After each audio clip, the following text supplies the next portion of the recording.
दोस्तों, ओझा भैया जी के क्लासेस में आप सभी का बहुत बहुत स्वागत है। और 50 क्वेश्चन का सेट लेकर मैं फिर उपस्थित हूँ। तो चलिए दोस्तों, शुरू करते हैं सेट को और देखते हैं आज का पहला क्वेश्चन कह रहा है, सौर मंडल के संबंध में सर्वप्रथम जानकारी प्रस्तुत करने का श्रेय किस विद्वान को है।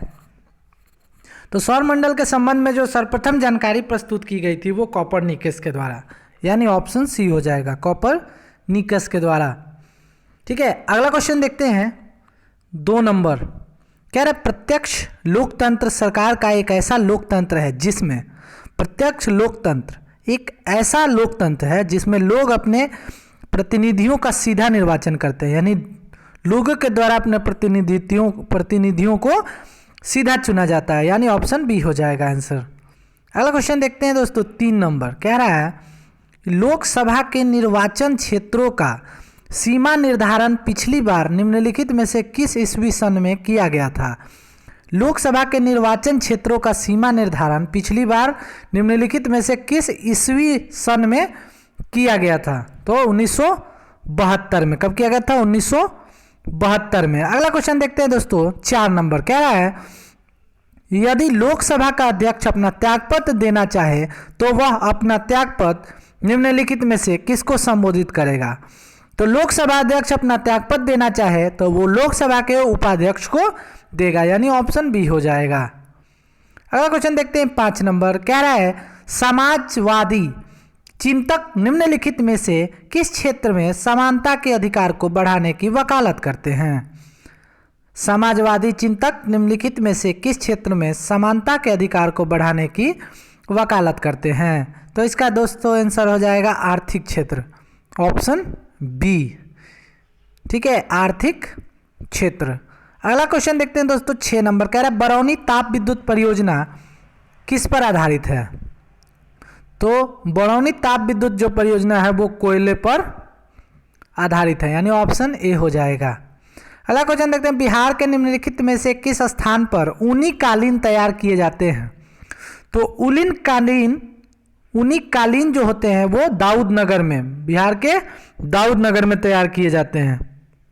अगला क्वेश्चन देखते हैं। 8 नंबर कह रहा है, बिहार के निम्नलिखित में से किस जिले में अशोक पेपर मिल स्थापित है।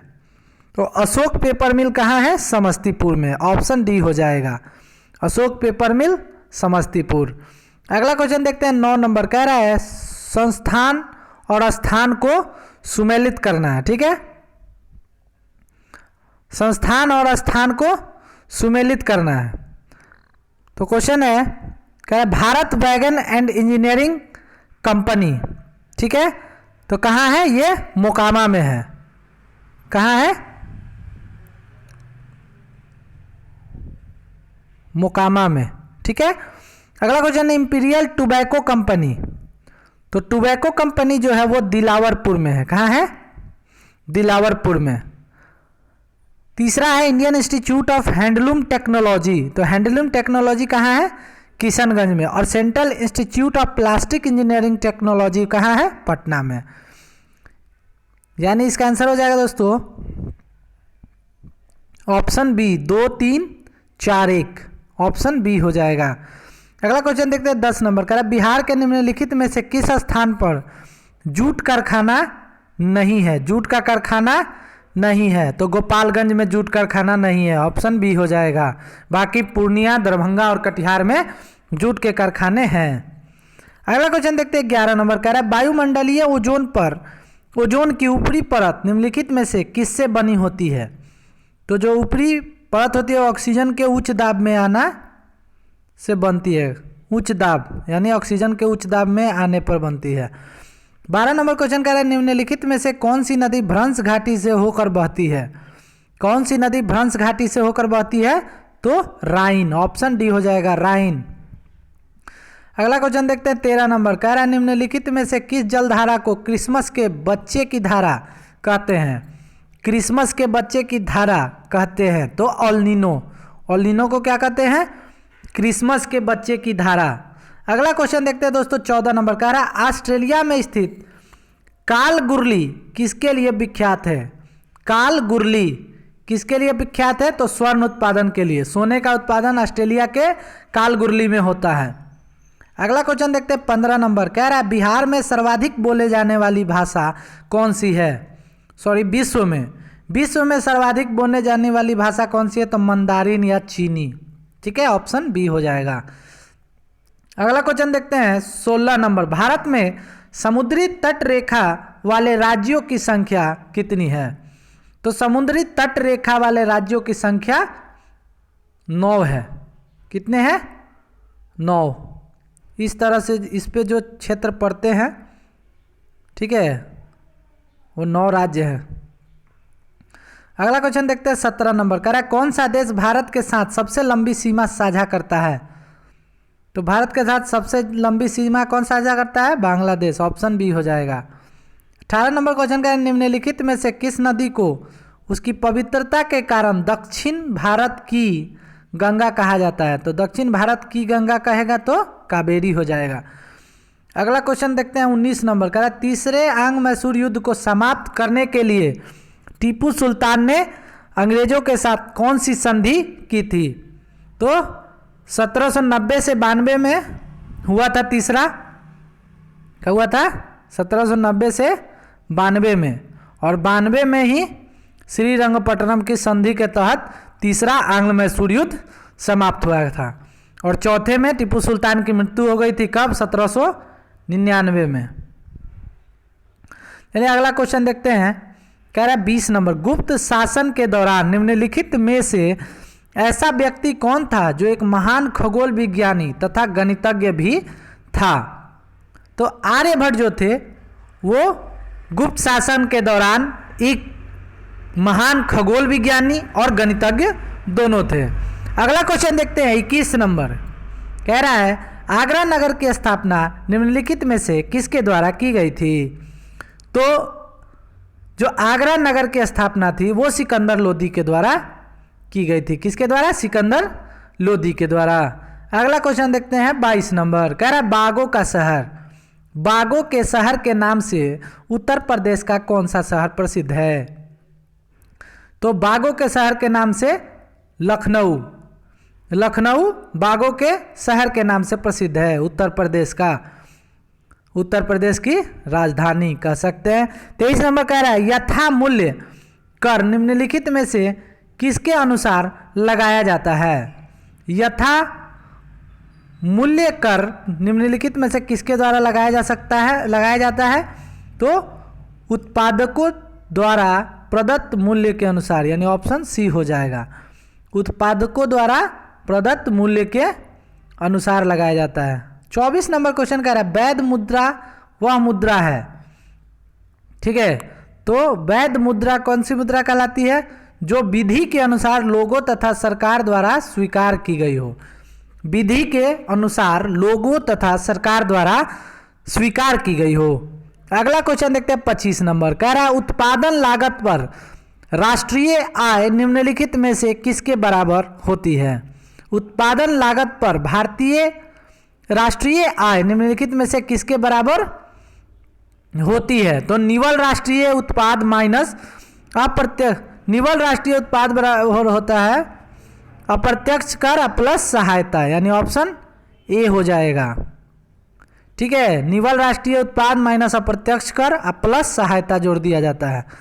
अगला क्वेश्चन कहता है 26 नंबर। कह रहा है उच्च सांविधिक नकदी अनुपात, उच्च सांविधिक नकदी अनुपात, ठीक है। तो इसका आंसर हो जाएगा दोस्तों उधार को प्रतिबंधित या सीमित करता है। क्या करता है? उच्च सांविधिक नकदी उधार को प्रतिबंधित कर देता है या उसको सीमित करता है। अगला क्वेश्चन देखते हैं 27 नंबर। कह रहा है उस स्थिति को क्या कहते हैं जिसमें बहुत सी फर्में एक जैसे माल का उत्पादन करती हैं?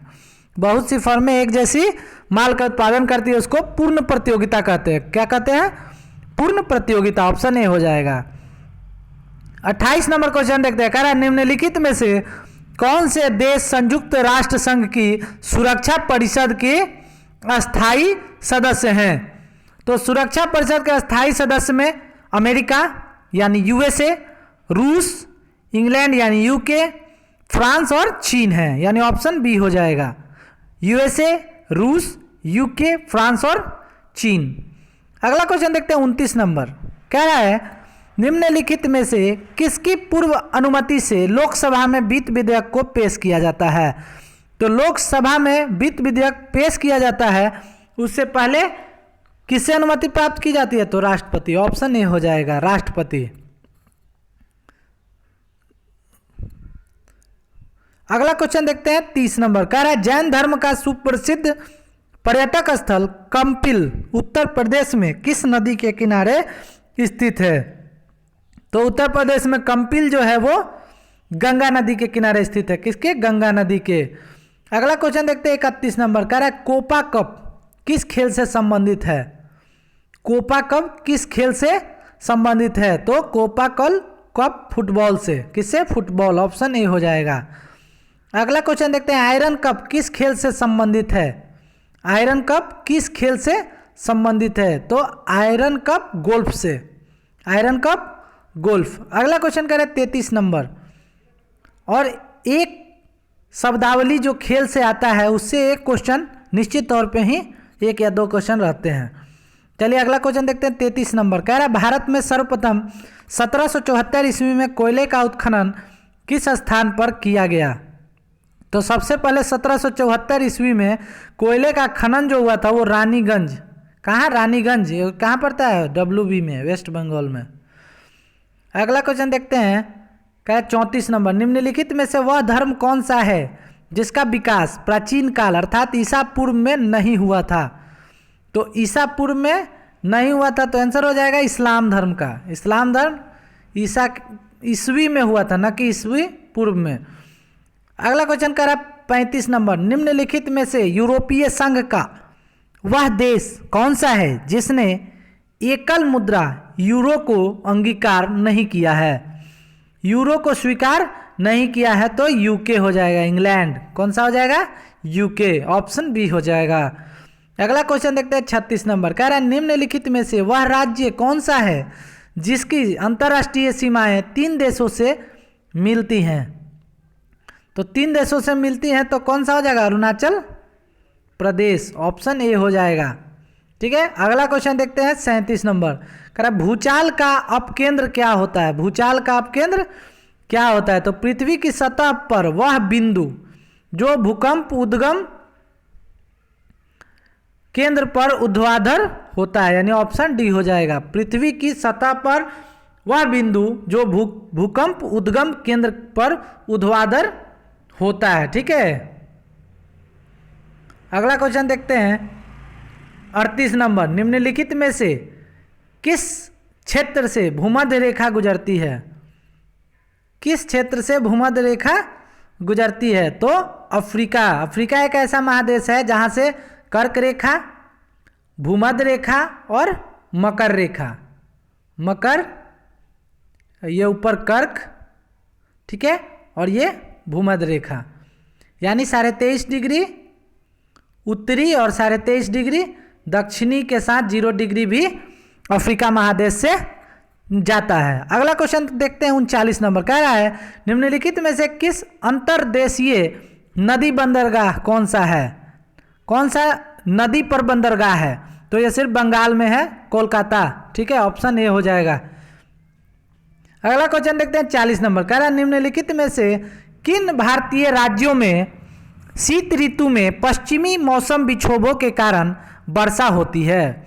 तो पश्चिमी विक्षोभों के कारण पंजाब और हरियाणा में वर्षा होती है, यानी ऑप्शन ए हो जाएगा। कहाँ कहाँ, पंजाब और हरियाणा में। और कब, शीत ऋतु में। अगला क्वेश्चन देखते हैं 41 नंबर।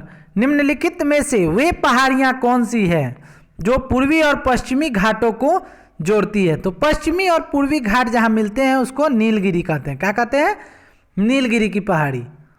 अगला क्वेश्चन देखते हैं 42 नंबर। निम्नलिखित में से किस लेखक को हाफ अ लाइफ पुस्तक के लिए बुकर पुरस्कार मिला था। हाफ अ लाइफ के लिए, तो BS नयपॉल को। किसको, BS नयपॉल। ऑप्शन सी हो जाएगा। अगला क्वेश्चन देखते हैं 43 नंबर। कह रहा है सिंधी को किस संवैधानिक संशोधन द्वारा संविधान की 8वीं अनुसूची में शामिल किया गया था। तो सिंधी को जोड़ा गया था 21वें संविधान संशोधन द्वारा। ठीक है। अगला क्वेश्चन देखते हैं डोगरी भाषा किस राज्य में बोली जाती है? तो डोगरी भाषा जो है वो जम्मू कश्मीर में बोली जाती है, जो अब राज्य नहीं केंद्र शासित प्रदेश हो गया है। अगला क्वेश्चन देखते हैं 45।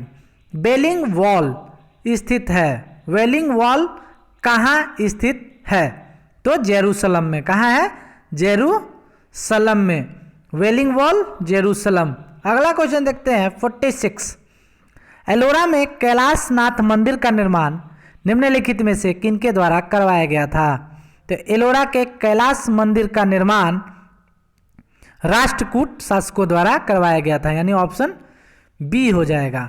अगला क्वेश्चन देखते हैं, कह रहा है कि गुजरात विजय की याद में अकबर ने निम्नलिखित में से किसका निर्माण कराया था? तो गुजरात विजय के उपलक्ष्य में अकबर ने बुलंद दरवाजा का निर्माण करवाया था। ठीक है, अगला क्वेश्चन देखते हैं 48 नंबर 48। कह रहा है निम्नलिखित में से वह महानतम कुषाण नेता कौन था जो बौद्ध बन गया था? तो महानतम कुषाण नेता कौन था जो बौद्ध बन गया था? तो कनिष्क। कनिष्क जो था वो बौद्ध धर्म को अपना लिए थे। अगला क्वेश्चन देखने हैं 49। कह रहा है गुप्त राजा जिसने विक्रमादित्य की पदवी ग्रहण की थी? तो चंद्रगुप्त द्वितीय। चंद्रगुप्त द्वितीय ने विक्रमादित्य की उपाधि धारण की थी, इसलिए इनको चंद्रगुप्त विक्रमादित्य भी कहते हैं।